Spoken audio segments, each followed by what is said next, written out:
Assalamualaikum warahmatullahi wabarakatuh. Anak-anak, hari ini kita akan melanjutkan pembelajaran PPKN, yaitu penerapan nilai-nilai dalam sila ketiga Pancasila. Sebelum kita mulai, marilah kita bersama-sama membaca basmalah terlebih dahulu. Bismillahirrahmanirrahim. Bunyi sila ketiga Pancasila adalah Persatuan Indonesia dengan lambang pohon beringin. Arti dari Persatuan Indonesia adalah sebagai masyarakat Indonesia kita harus menjadi satu. Satu yang dimaksud dalam sila ketiga ini adalah utuh dan tidak terpecah-pecah. Sedangkan bersatu artinya satu cara supaya Indonesia menjadi bangsa yang kuat. Indonesia dikenal dengan beragam suku, budaya, ras, dan agama. Namun kita harus tetap bersatu dalam meraih cita-cita negara. Karena dengan bersatu kita bisa memenuhi tujuan Indonesia untuk melindungi seluruh masyarakatnya dari peperangan dan perpecahan. Lalu apa makna dari lambang pohon beringin pada sila ketiga? Yuk kita simak maknanya berikut ini. Pohon beringin dalam sila ketiga melambangkan persatuan Indonesia. Jika kamu perhatikan, pohon beringin memiliki akar tunggal yang panjang yang membuat pohon beringin tumbuh hingga besar. Tidak hanya batang serta daun yang tumbuh hingga besar, akar pohon juga terus tumbuh ke dalam tanah membuat pohon tumbuh semakin kuat. Pohon beringin juga memiliki akar yang menjalar hingga kemana-mana dan dilambangkan sebagai negara kesatuan.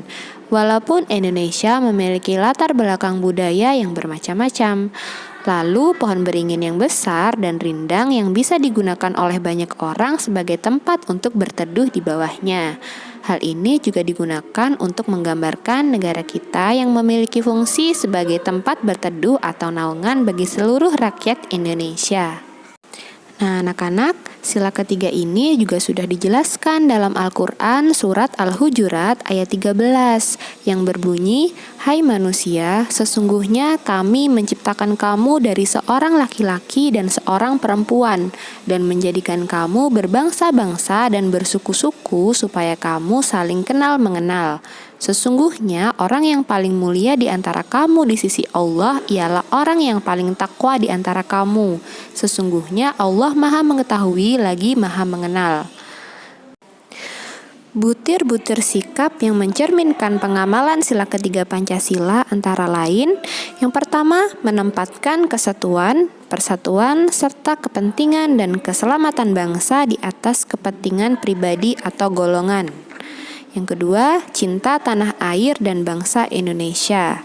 Yang ketiga, bangga sebagai bangsa Indonesia. Yang pertama adalah menempatkan kesatuan, persatuan, serta kepentingan dan keselamatan bangsa di atas kepentingan pribadi atau golongan. Salah satu contoh yang sering kita alami yaitu dalam kegiatan pemilihan ketua kelas. Seluruh siswa ikut berpartisipasi. Setiap siswa memiliki hak untuk memilih ketua kelas yang diinginkan. Setelah pemungutan suara selesai, akan terpilih satu siswa sebagai ketua kelas sebagai pemenangnya. Nah, walaupun setiap siswa memiliki pilihan yang berbeda, siapapun pemenangnya, kita harus bersatu memberikan dukungan dan tetap menghargai kepada ketua kelas terpilih. Sikap mengutamakan kepentingan bersama di atas kepentingan pribadi atau golongan akan menciptakan bangsa yang tangguh. Jika kepentingan pribadi atau golongan yang diutamakan, hal itu dapat menimbulkan perselisihan. Oleh karena itu, marilah kita menjunjung tinggi semangat persatuan agar bangsa kita tetap aman dan damai. Selanjutnya adalah cinta tanah air. Cinta tanah air adalah suatu rasa bangga dan rasa sayang terhadap negaranya, yaitu Indonesia. Rasa cinta terhadap tanah air juga merupakan rasa hormat terhadap para pahlawan yang telah gugur di medan perang untuk membela Indonesia.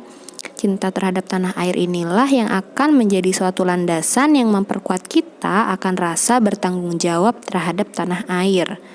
Sebagai warga negara Indonesia, kita wajib mempunyai rasa cinta terhadap tanah air dan bangsa.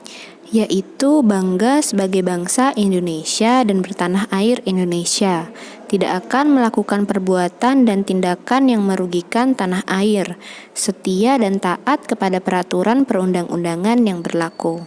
Indonesia juga dikenal dengan negara bahari, di mana negara ini adalah negara yang terdiri dari pulau-pulau baik pulau kecil maupun pulau yang besar. Indonesia juga dikenal dengan ragam sukunya, di mana mereka mempunyai adat istiadat, bahasa, dan keragamannya di setiap suku masing-masing. Dengan menghargai dan melestarikan itu semua, kita sudah masuk ke dalam orang-orang yang mempunyai rasa bangga dan rasa cinta terhadap tanah air. Walaupun kita terdiri atas berbagai suku yang beraneka ragam budaya daerah, namun kita tetap satu bangsa Indonesia, memiliki bahasa dan tanah air yang sama, yaitu bahasa Indonesia dan tanah air Indonesia.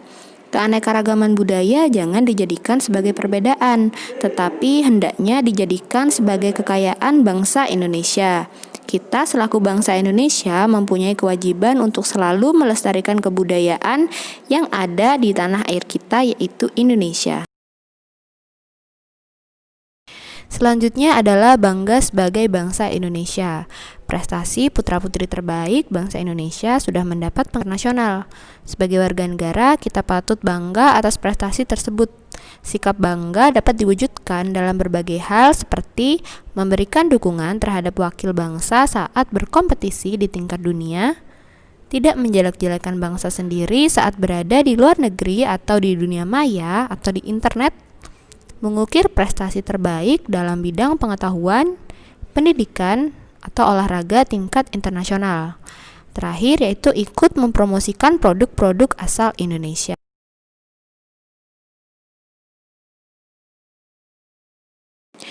Itu tadi butir-butir sikap yang ada dalam sila ketiga Pancasila. Semoga kalian bisa melaksanakannya dalam kehidupan sehari-hari ya. Nah, anak-anak, setelah menyimak video ini, silahkan kalian bisa membaca buku paket halaman 13 sampai halaman 15. Lalu kalian kerjakan tugas yang Bu Laras berikan di Google Classroom. Selamat belajar. Sekian. Wassalamualaikum warahmatullahi wabarakatuh.